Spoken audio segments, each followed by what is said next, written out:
Welcome to Morning Brew for Marketing Executives, the podcast where senior B2B marketing leaders from globally recognized brands in complex industries share their stories and experiences. Here we dive into the world of marketing leadership and hear more about what it's like to be a marketing leader. Today we discuss a critical topic for every marketing executive: change management. We are pleased to welcome an experienced leader who has successfully navigated significant organizational changes and has a lot to share on managing change. Our guest is Pia Posio, Vice President of Communications, Marketing, and Investor Relations at Glaston Corporation. She has also gained experience from companies such as Wärtsilä and IBM. This episode is hosted by Yanni Hovila, the Managing Director of Maven First, who has over a decade of experience working with marketing professionals in complex industries. Let's get started.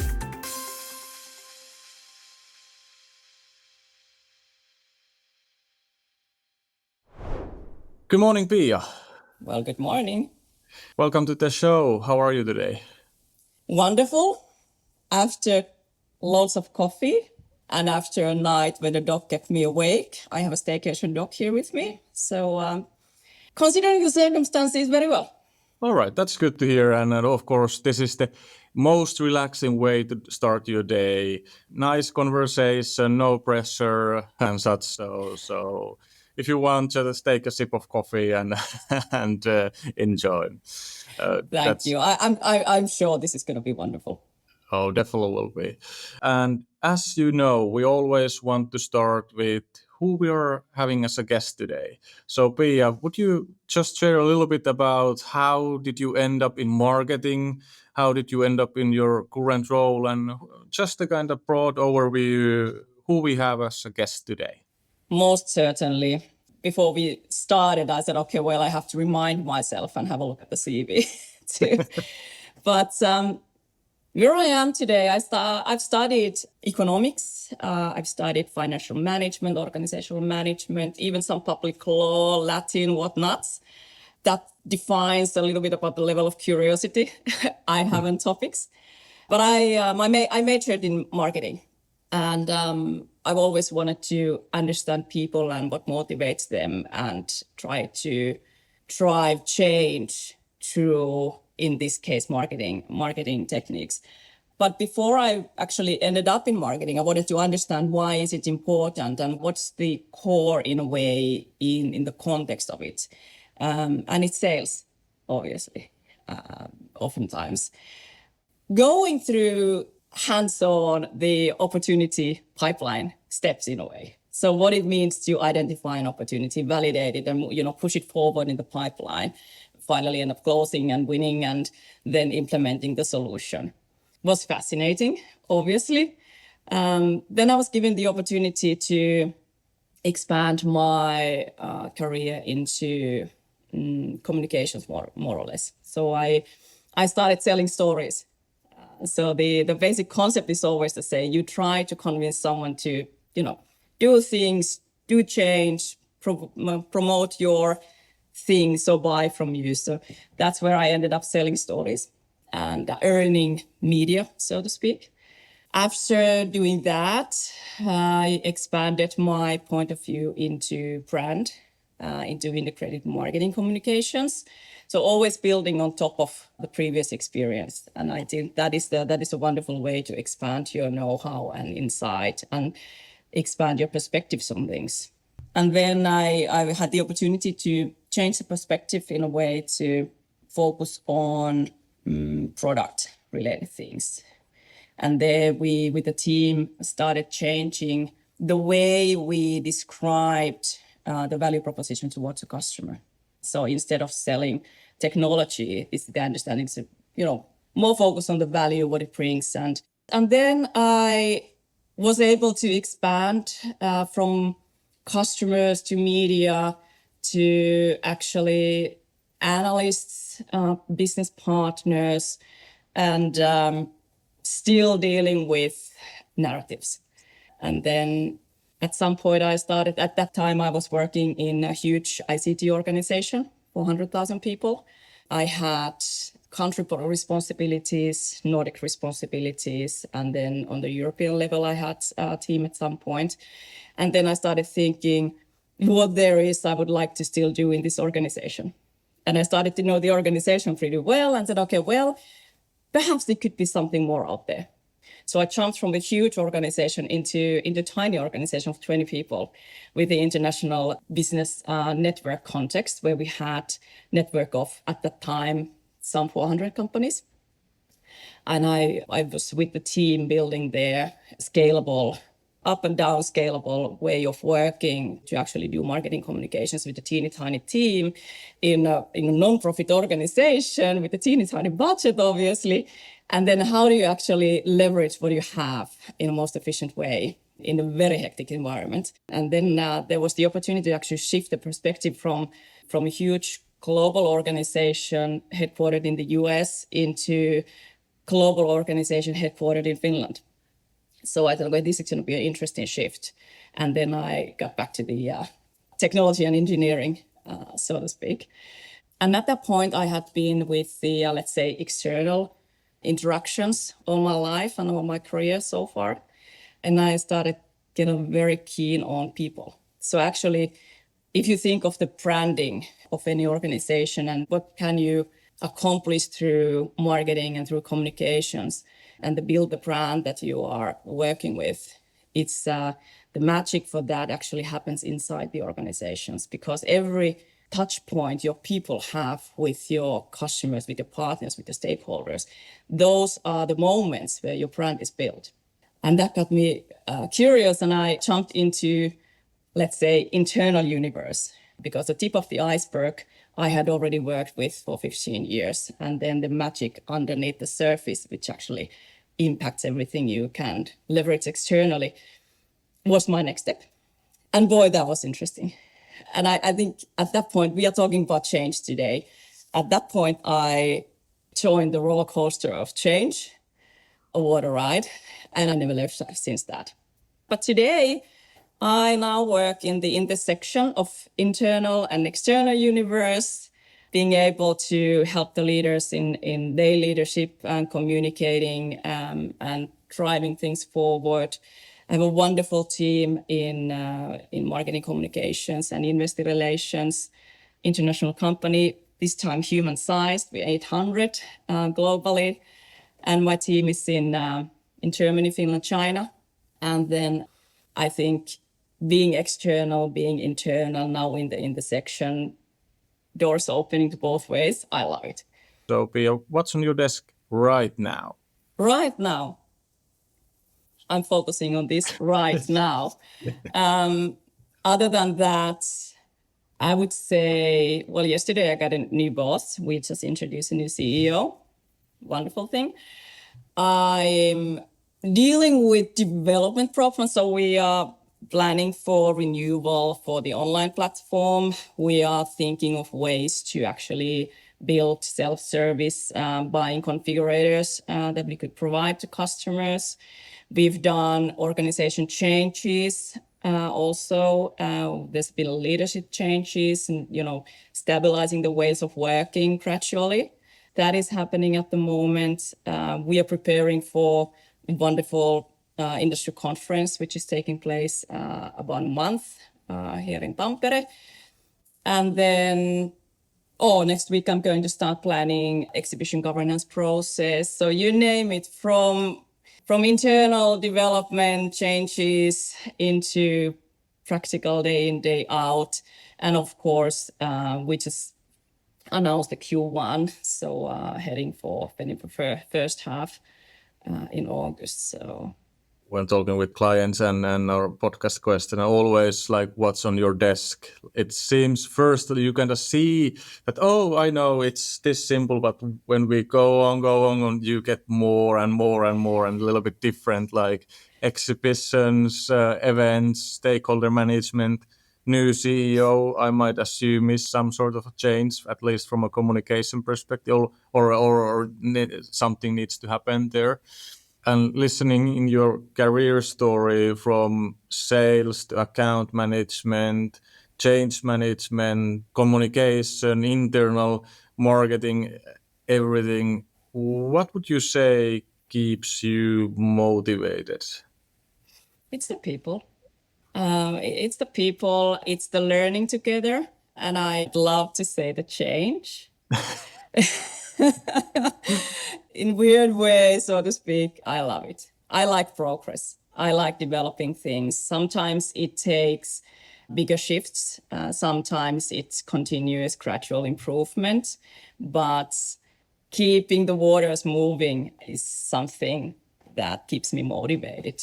And then working through things with the team and with the people.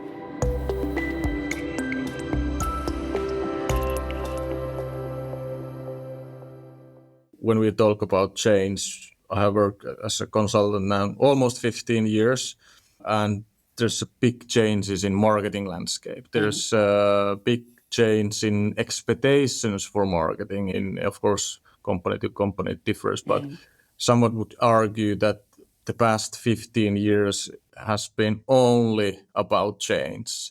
It's technological, it's channels, it's the expectation, stakeholders' role given to marketing, and of course,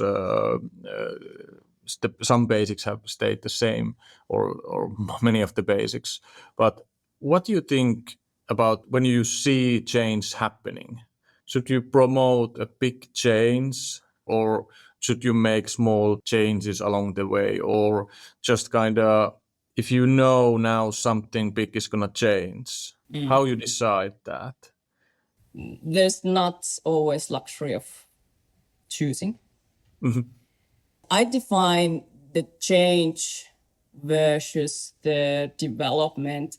It has to do with the scope, time, and the driving forces for that. So if we talk about change, I connect that with a clear shift, changing the way organization operates, changing the ways of working, changing the leadership.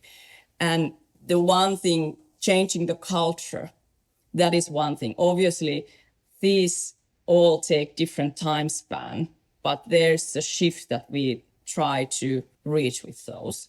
Some of those changes are forced, some they are planned, some are evolutionary, but that is what I consider change. And I think that can be big or small. You can choose to throw all the balls in the air and then elegantly catch those. Or you can start juggling with couple, you learn that, you add new one, and then you juggle with gradually 7 balls, I'd say. So different ways, but there's not always luxury of choosing which one to take. So from a change management perspective, what would you say weren't the tools change? Because of course, if let's say LinkedIn would stop advertising options or ad platform, that's a change, but probably we don't need the heavy change management toolkit. We just need to find new channels to reach our customers. But what would you say is how you define what change needs to kind of be managed through change management toolkit, lack of a better word? I'd say if you build a routine to go through certain steps every time you envision something, and this is from A to B, we need to do a shift to evaluate big or small and then see, okay, if I need to use the whole arsenal, so to speak, that could be an overkill. But at least have the certain steps in your thought process. How do you want to get going? What do you need to take into account?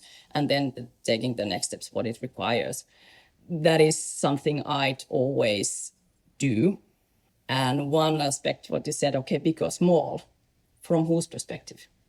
There's always, when the hideous thing about change is that when you think of the stakeholders who are impacted, and now we already start moving towards the tips section. Yeah. Think who is impacted, how they are impacted, and why they are impacted. And then start thinking, okay, if there are a certain group of people impacted more, is it your own team, is it core team, is it the external stakeholders? Who is impacted, how and why? Then you can start thinking, okay, what do you need to actually take it forward? Yeah, try to come up with an example like where that wouldn't be a big change. But now when you frame it like that, it wouldn't be a big change for the organization or the marketing team as a whole. But if I would be now in a title LinkedIn ad manager or LinkedIn marketing lead, probably that small It's a thing that huge change. LinkedIn it would be a big change for me personally. Yes. So I think that's a good point to make, that it's all dependent on the angle you look at. It has a lot to do with whatever you do in life, and now we're getting philosophical. Life lessons. Life lessons, oh my goodness. Keep a little empathy in your thinking and pause a while to think what is the impact of your actions. I mean, that is a simple thing. And then you can scale it into what is the impact of change and what is the impact of continuous development. What does it mean and what does it take? Breaking it down into smaller things like elephants and how you eat those, and you've heard those examples. It helps. And it helps to take a little step back. So if we try to narrow it down today into that, okay, we talked about the prism. Is that, okay, the white light comes in to this triangle and it converts into beautiful array of colors. Is it okay, what happens inside the triangle that makes the white read the colors in a different way, and to where does the light hit and where not? Because in change, it's always important to think, okay, what changes? And then at the same time, think what doesn't change. And also communicate that. So kind of making sure that it's very clear we want to change this maybe for these reasons, and then these we don't want to change. These are still staying the same, or kind of building the boundaries, so to speak, around that this is the change we are talking about. Because of course, from a marketing executive perspective, almost any change, let's use the LinkedIn as an example, would be actually a big change for budgetary standpoint, for maybe resourcing standpoint, maybe performance standpoint, if we are relying on LinkedIn ads as an example now in that example.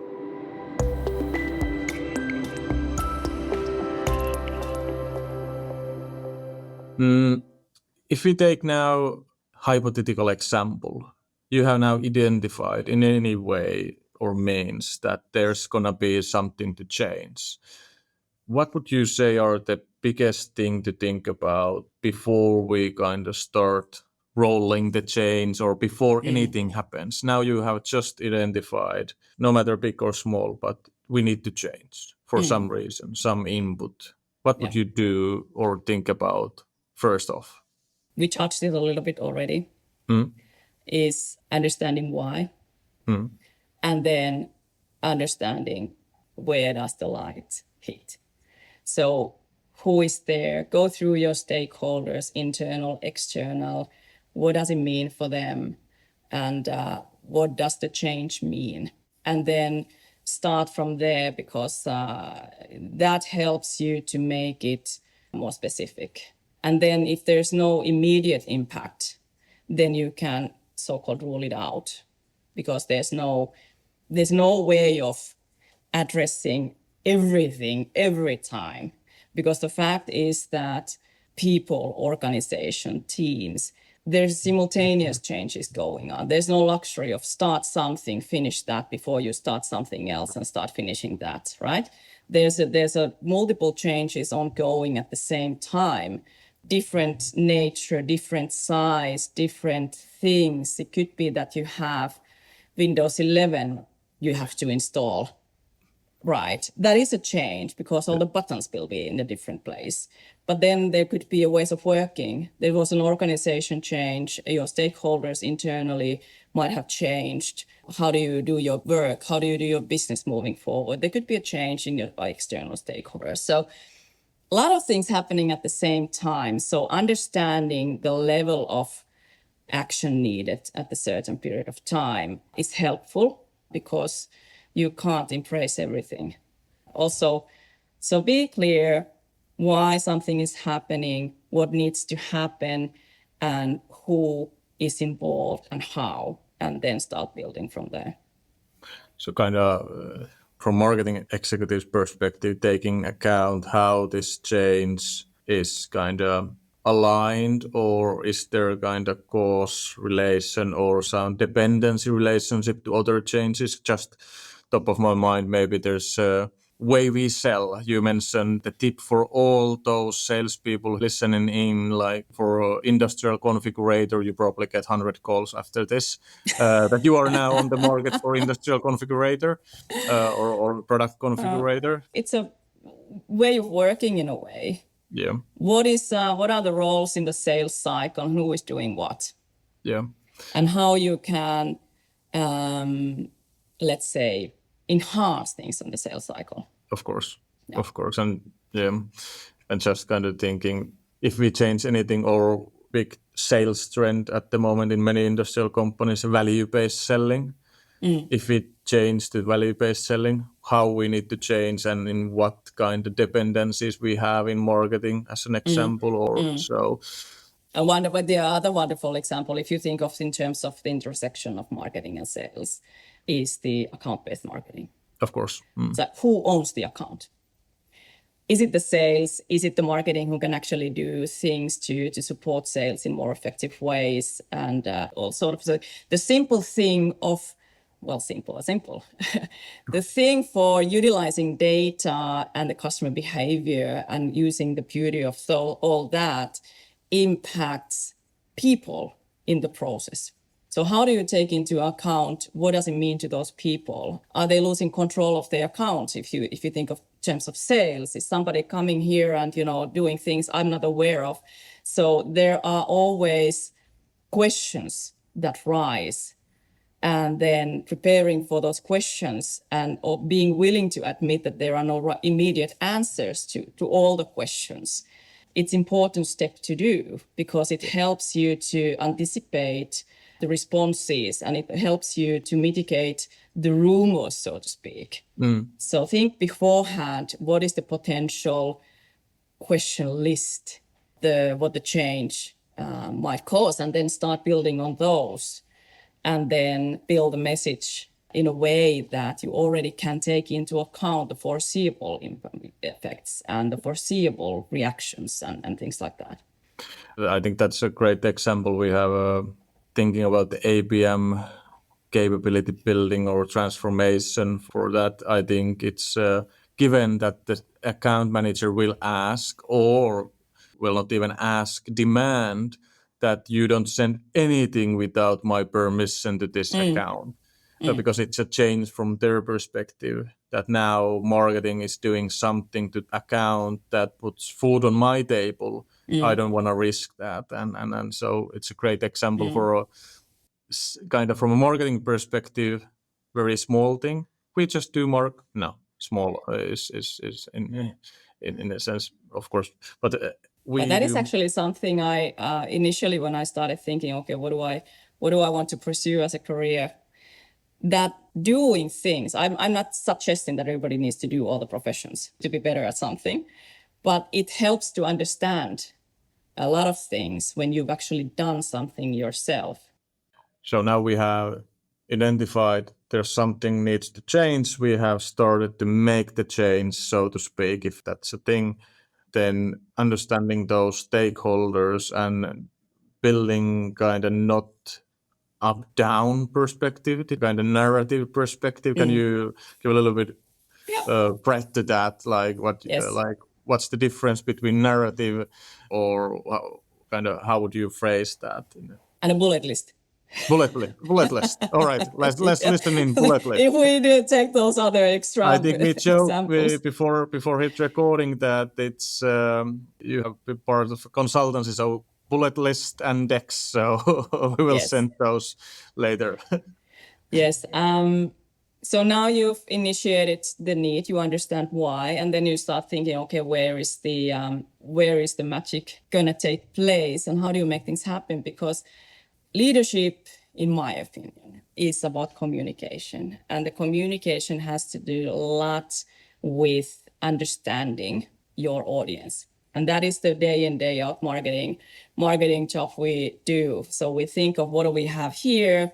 Let's see, what do we need to sell? To whom do we want to sell it to? How do we build that value proposition you referred to make it so compelling that, nobody can refuse? So this is a change situation as well. If you want people to change, it's a good start if you have the bullet list, because people are intelligent. And you need to address a lot of touch points in people system to build the desire to change. You can't change people. You can't change behavior. You can't yourself change the ways of working unless you are doing it in your own context and with your immediate team. That helps a little with the scope. But the changes involved, they usually mean a lot of stakeholders. So basically, you need to touch the intelligence part in people. So what is the rationale behind? What are the facts in there? So what is the reasoning? And there you have a different ways of bullet points that you need. So, okay, we need this and this and that, improvement there, savings there, more revenue there, all sorts of things, right? You have to have that. And it helps if you have for yourself a bigger, broader context to understand. So what is the whole spectrum of things related to this change topic at hand, and then you narrow it down to the facts that you have, which are the key things that you need to address. And then you need to start tickling the emotion part. So people will respond. People feel joy. They have the anger. They are motivated in things. They're motivated in different ways. And the emotion is required before you can even hope to gain any action. And then understanding, like already discussed, the common ground. So it's your reality, it's the audience reality. What is the common ground? Is how do people interpret things? So you have your facts and you understand the emotions, but then you need to understand the contexts where people are coming from. So your reality doesn't mean that you understand the thing at the same way. So what is the context of what are the, let's say, dependencies on that? What are the things that impact the behavior that you are now trying to change, right? So adding a context to this, you are getting closer to be able to actually build the narrative, so to speak.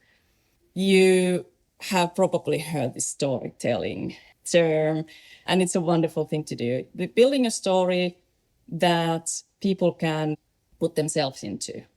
It's important. So, and then the other thing is that the human brain is not very good at comprehending bullet lists. It's the stories that we are still living in caves and, sitting on the firesides and telling stories to each other. So storytelling is important. So how do you convey the facts and the emotions, the context into something that is meaningful?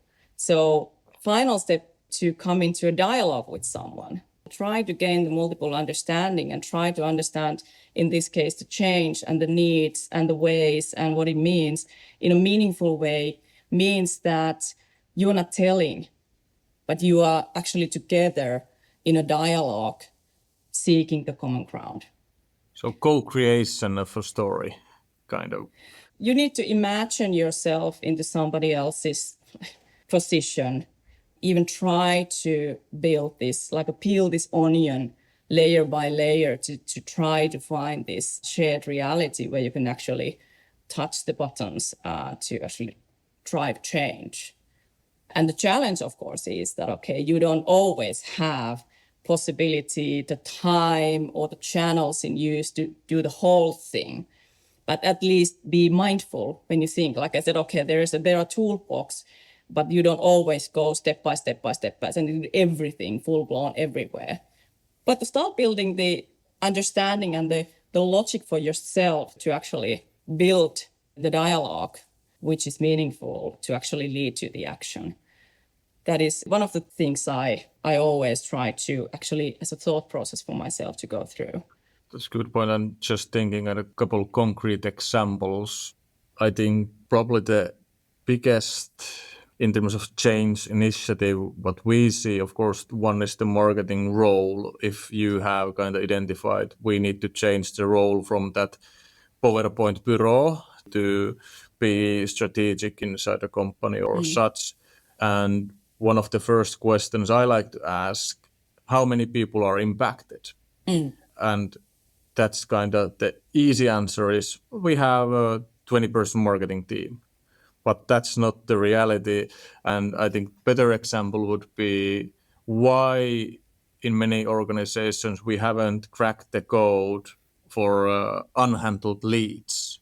And that's typically a change program we see kind of not undervalued, but kind of it's probably a 6-month project to correct this. That might be the first thought. But when you think about the Salesforce, one client, they had, I think, 600 salespeople who should handle leads.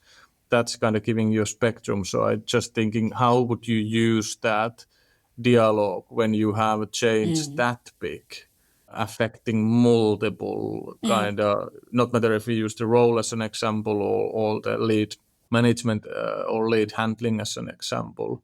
But how would you kind of start to break this down to more concrete? We want to have a dialogue. We want to have that common ground, how we communicate this. Because in an end result, in both cases, we want some behavior to change from our stakeholder. That is So usually what any ideas? Asking questions. Ask questions from yourself and then how you connect with the others. Just have to say, referring to, I've been into that sales position where I have a pile of leads coming from wonderful activities, and then what did I do? It's understanding your stakeholders, it's understanding the motivations and understanding their context. So in this case, what do they know about the things? Do they know what is a marketing qualified lead? Do they know what it means? What do they need to do? And what's the time frame? For instance, we have 2 weeks time period where you have to actually take into and do something for a lead, or it's gone if it comes from the digital channels. Why would they be interested? And with sales, they tend to be on quota. Money is a good motivator if you talk to salespeople. Is there something they care about the situation? Is there something that worries them? We already addressed this account-based marketing example. So what does it mean for them? Does it make any sense? And what makes most sense to people? And is there something that they are expecting from you or from this change? Or how would you enlighten them? How can you surprise them? How you can make it a positive thing for that person? If it's 600 or 1 or 20, there are certain fundamental things, role-based. You can't go into each one personally, but there are some role-based characteristics that you can try to address with that. So what does it mean for them? And then you start thinking, okay, what's in it for me? How do I feel about this? What do I need to achieve? And then from there, build the common ground. My personal favorite tool I always recommend is cost of inaction. How much we lose money if we don't handle leads, because that's something we already have. It's not about believing you. We can use the company data, and then it's kind of on their decision. Do you want to change? You are now starting to go through your onion from the intelligence part. You have your data. Then you start thinking, okay, we have the data. It makes no sense. And this is like a no-brainer thing to do. And then you start thinking about motivations and then the emotions, what it might start tackling those. So if you use that continue that as a perfect example, how would you, of course, talk to sales, understand what's the reason they don't do it right now? If we use this lead handling as an example, how would you, in this hypothetical example, how would Totally you start, hypothetical. probably never happened to anyone. How would you start building those emotion side from that angle? Now we have the cost of inaction. We have the business case. We have the green light from a management team that this needs to change, and we plan. We think through. How would you build the emotion part there?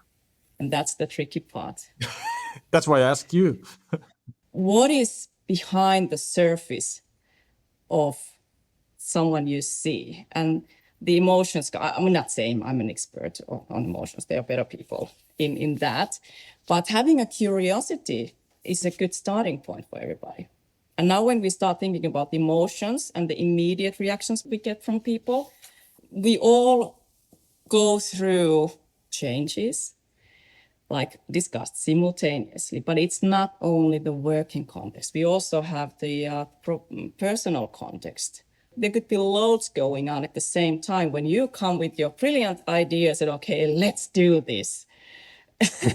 So it's always interesting. What is the immediate reaction? Nobody is immune to change. And we are not in a vacuum that, okay, nothing would impact. Did you just describe the conference dump? So when you come, you were the one in a big industry conference feeling motivated. In the next day in your office, you kind of, now we do this AI Yes. agent thing, and whole other team is like, we have this long list of postponed things, tasks to do. So Yes. Yeah, it's a reality that might hit you. yeah. That is like, definitely. so there are studies done in the sequence of emotions that people go through. It's usually done in a personal context, especially with the crises and traumas you get through. But it has been applied also to change context. There are stages you go through emotionally when you are exposed to, and now we're talking about bigger changes. I'd say it's the continuous development, business as usual, I would say, and all the professionals can handle that. Is that the initial shock, and then the denial that, okay, well, no, why? It's not really going to happen. I really don't need to do that, do I? And then you go into the anger phase, and you start finding guilty people, and then you start fearing something, and say, okay, well, if instead of that we would do that, would that be actually okay? It's trying to find another way, and then kind of like we have the buck face. Okay, I said, okay, this is not going to happen. What's the point? There's no, kind of like you hit the bottom of that, and then hopefully, when you are doing consistently your reasoning, you continue your messaging, you have your answers, and you are willing to go through the dialogue, you hopefully start gradually getting to the, like say, acceptance stages, where you can think that, okay, well, maybe we should give it a try. You explore the idea that would it be a good thing? Could this help me actually to reach my quota better if I took some of the leads from there and manage a way to actually take those into my portfolio of opportunities and see, okay, this could be actually that this is happening Q3, this is Q4, and this is already next year's. Maybe I can tie these into my pipeline, and maybe I still can work on those. And then you make a decision, okay, might work. Good. Let's try, let's give it a chance. And then hopefully you're all for it. But you have to go through those changes, and people go through these in a different time scale. For some, it's like overnight. They might be freaking out day one, and then next day they're, oh, well, good, let's do this. But it takes time, and then being aware that there will be emotions, being aware that you will have emotions yourself as well, because there's a lot of cases when our leaders actually need to drive the change and progress things while they are going through the change as well. That's an excellent point, that you are not immune. So kind of pay attention to yourself when you are, of course, you need to probably promote the change, drive the change, but it might impact you and how you feel about that. So Yeah. I think that's excellent advice to any executive driving that change, because it might not always be a positive thing. Very important point. Not always changes are for the good from individual point of view. For some, it means more change than to others. And it's a totally different ball game to be actually witnessing change than be in the change. Yeah. And one of the great advice I got early in my career was, it's always frightening to be subject of a change, but it's inspiring to be the one thinking and planning and making the change. So I think that's kind of the narrative, the dialogue, how you cooperate with people. And if you have the luxury of kind of opening the kimono, this is what we are now planning, this is how you see, so kind of building that dialogue in that sense. But how different it's to manage change when you can't disclose the real reason? I can think bunch of those cases from an executive standpoint that you kind of need to work in the dark and still have some changes, but it's still 3 months until you can disclose that. Or maybe it's an M&A situation, maybe bunch of different cases.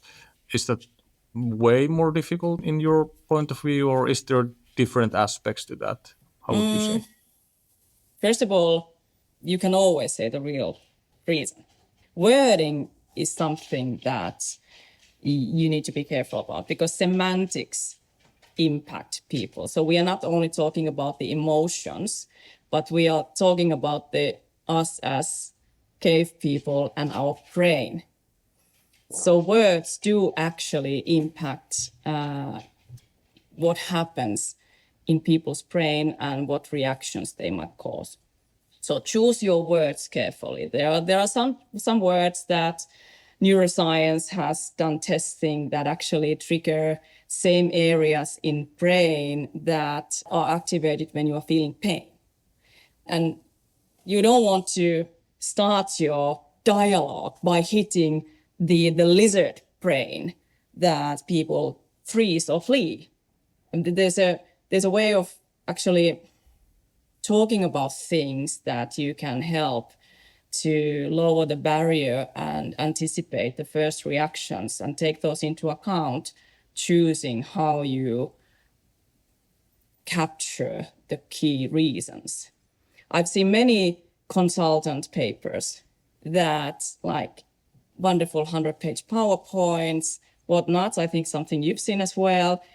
There's not much you can use from that material to actually start addressing why we do things. So you always have to do the effort of yourself thinking first, what does this mean? And why this is good or bad or beneficial, takes time, how much ever. The real reason always has to be told. But it doesn't mean that you have to tell it in a certain jargon, which doesn't resonate with anyone. Yeah, I'm kind of just thinking when you mentioned that you can always disclose the real reason, but it's more about how you frame it.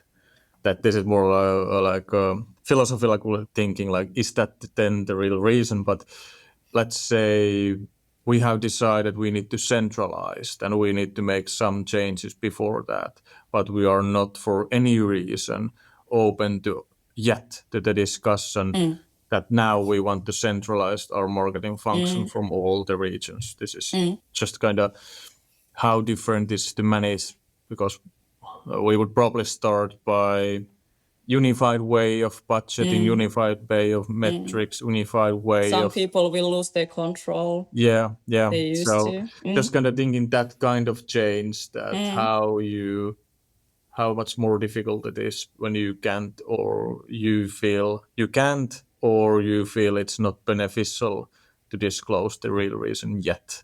So that was my thought process behind that question. Okay, well, I think the keyword is the yet.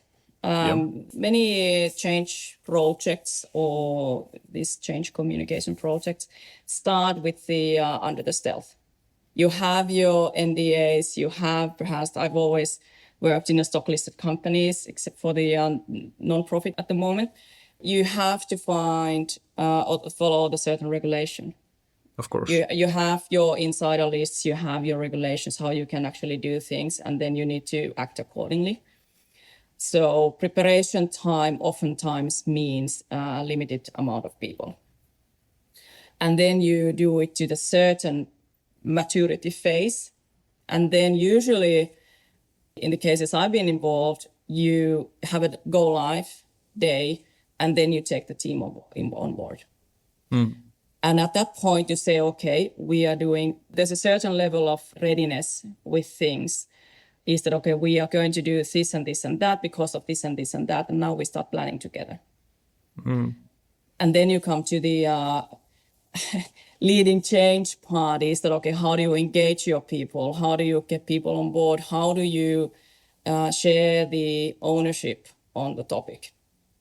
But that happens only after you go live.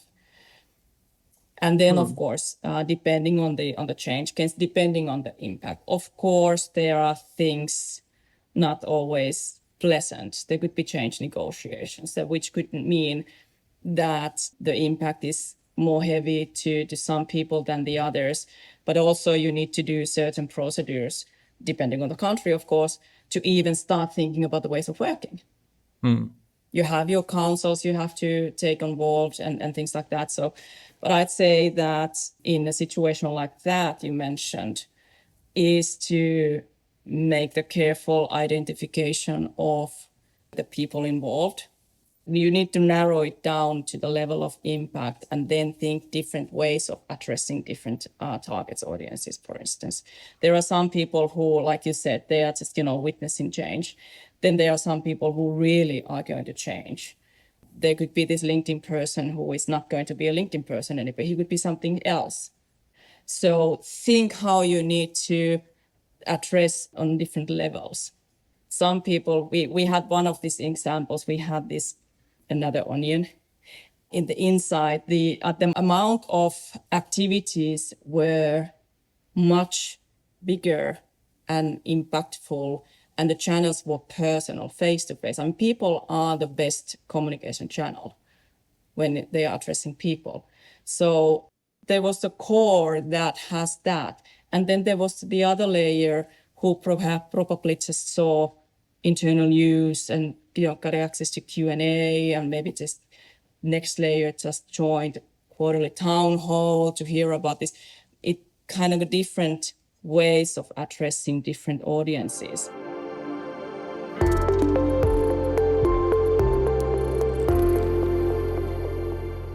But if now our listeners feel excited about the topics or excited about the thinking like very systemized manner about the change management and change, how to drive change successfully, any tools you think have served you the best during your career about the change? One practical thing on top of these, when you've done the soul searching and what do you believe in and is that, okay, then also identify, let's say, the wheel of influence you have. What can you decide on? What can you influence? Focus on that. And then understand also that there are things you can influence, but you cannot decide. And then there are things that they're totally out of your control. So you can't influence and you can't decide. You can't influence and decide if LinkedIn decides to do something about the advertising platform. So whatever the change is, try to yourself in managing that to identify these levels and where you should focus on, because that gives the feeling of control, and the feeling of control is very, very important when you're going through changes, a lot of them at the same time.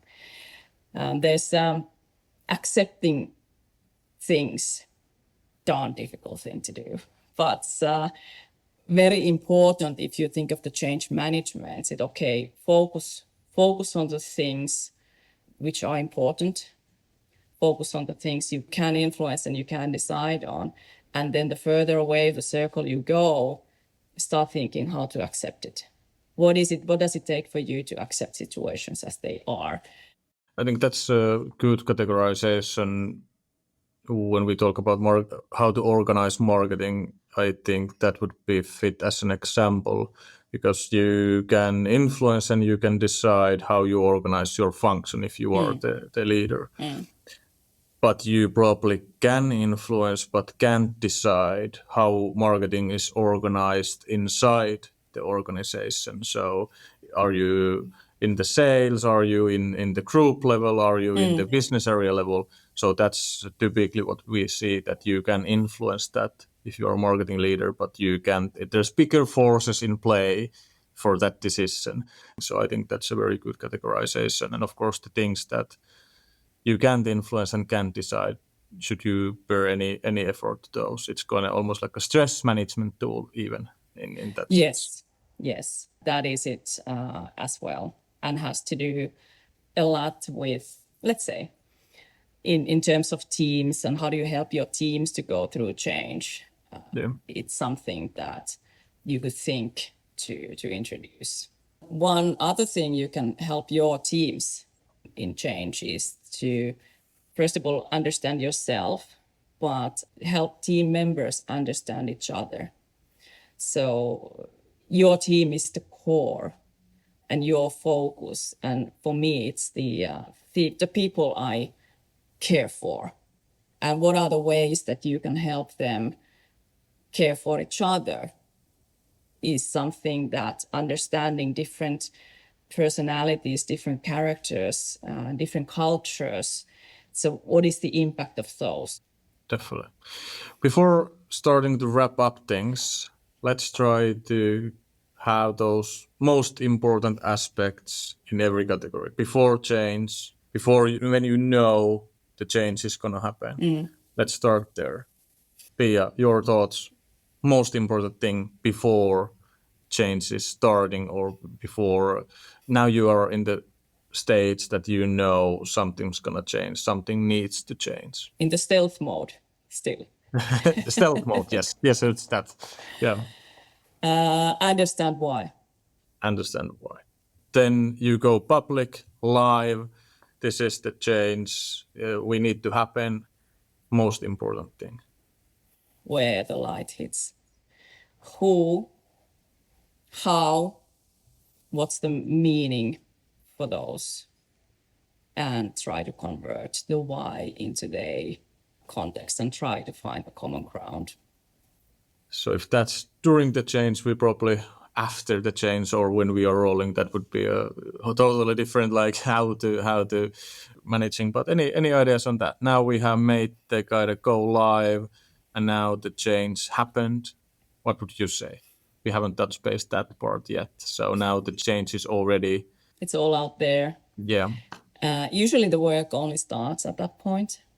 When it comes to, let's say, ways of working, when it comes to organizing differently, it is the way of mapping your new stakeholders. It's the way of building the dialogue with them. It's the building the new connections. You need to wire, like you with the change, you wire your brain. You need to rewire the organization in a way, and that is the constant. Build the routines. Be consistent. Don't give up. In a way, if you are the one who is progressing things, be patient.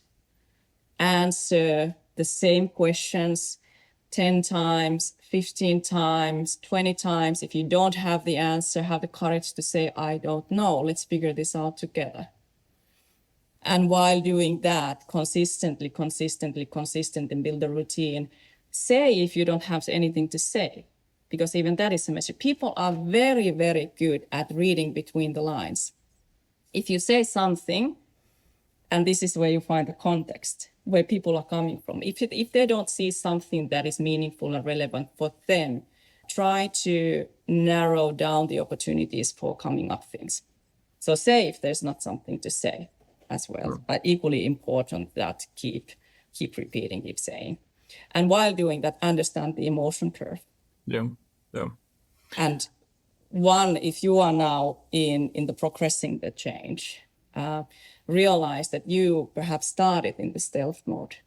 You have perhaps been creating strategy. You perhaps know the shifts and turns that are required to actually reach the goal. So you thinking is far ahead from the people who only get introduced to the topic day one.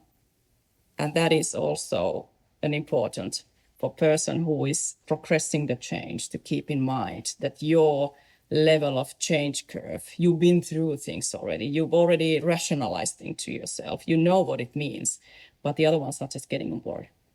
That's a great tip.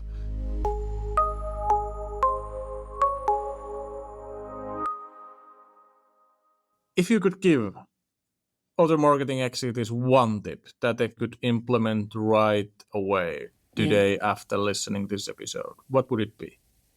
In change context. In any context. Now you can use any context. Well, let's start with the change, because now, before we go into reality again, prepare for the change before it happens. With your teams, have the lines open, so to speak. Lower the barrier of bringing in the concerns, the questions. Have it like, because when the change happens, it's too late to start building trust. So build trust, keep the lines open, and prepare for the change. I have my favorite question next. If you could get your marketing budget and resources 3 times, what would you do? How would you use that? And the only rule is it needs to be sane business decisions still. I go back to triangles again. So in a way, to get stuff done, you need to pray, and you need the hands, and you need the money, right? Oftentimes, you only have access to 2 of these at the same time. And I can tell you, it's usually not the money. That's probably highly relatable from a marketing executive standpoint. But to a certain extent, of course, there is money involved. But I get more people. I start with the brain. I have a brilliant team, very experienced, capable of doing like horizontal things in the profession of marketing and communications. I'd get more unicorns day one. All right. So hiring more.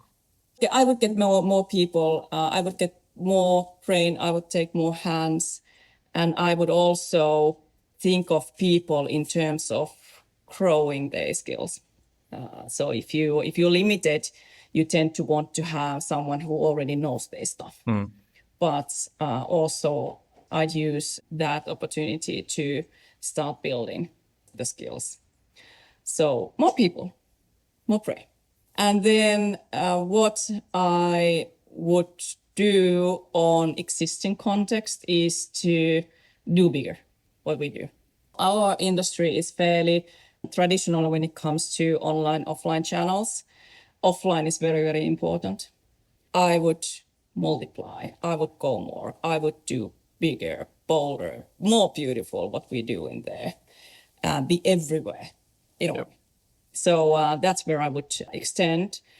Of course, I would extend also the reach. So if we have now our, let's say, in a value chain, we have the customers and we, of course, have the partners, I would go beyond. So the customers, and build influence in there.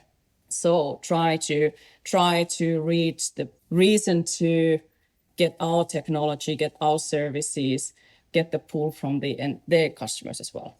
So not push from us, get the pull from the other side of the value chain as well. And then grow the online visibility, do more sponsor things, expand. And then now I have the brain, I have the hands, and I have the money. And then I would use that to spare the time and increase the time that we can spend on development. I would build those virtual tools. I would make those showrooms even more dazzling. I would have those configurators. I would automate things, whatever. Ending on the last tip, what would be your main tip for yourself when starting your first leadership or managerial position? Now, when you have experienced that, what would you say to your younger self? My younger self. Expect the unexpected. Easier said than done. Because unexpected is just inevitable waiting to happen. We are, with the changes, the simultaneous things happening around us, in us, everywhere. We're in a constant movement. It's like the water and it's like the sea. It's in a constant movement. But what is very good to remember when I was looking at that the first tide is always the biggest, and it smooths out after that. That's the life lesson. That's probably a great way to end this episode. Now, if our listeners feel like, oh, my goodness, how much insight. I need to talk to this person more about change. Where can our listeners follow you or learn more about you and your work and your thoughts? What's the best way to reach you, Pia? LinkedIn. LinkedIn. With an ad still on, as that wasn't any insight from our part. We just used that. That was just an illustrative example, and you came up with that. Yeah, LinkedIn is definitely. where I am. I like talking with people. I'm not sharing that much my soulness on the social channels. Morning Brew is a good way to interact, get some coffee and have a talk. That's good to hear. Thank you, Pia, for joining us, and big thanks to our listeners staying here with us in this conversation about change management and how to build the best way forward with any change, and of course life lessons with Pia as well. So thank you, our listeners, and thank you, Pia. And Thank you Have a so great much for rest of taking the the time. Bye-bye. Bye. Thank you for listening to Morning Brew for Marketing Executives. We hope you found today's episode insightful and inspiring. If you enjoyed the conversation, please subscribe and leave us a review. It helps us bring you more stories from marketing leaders. This podcast is produced by Maven First. For more information, please visit mavenfirst.com.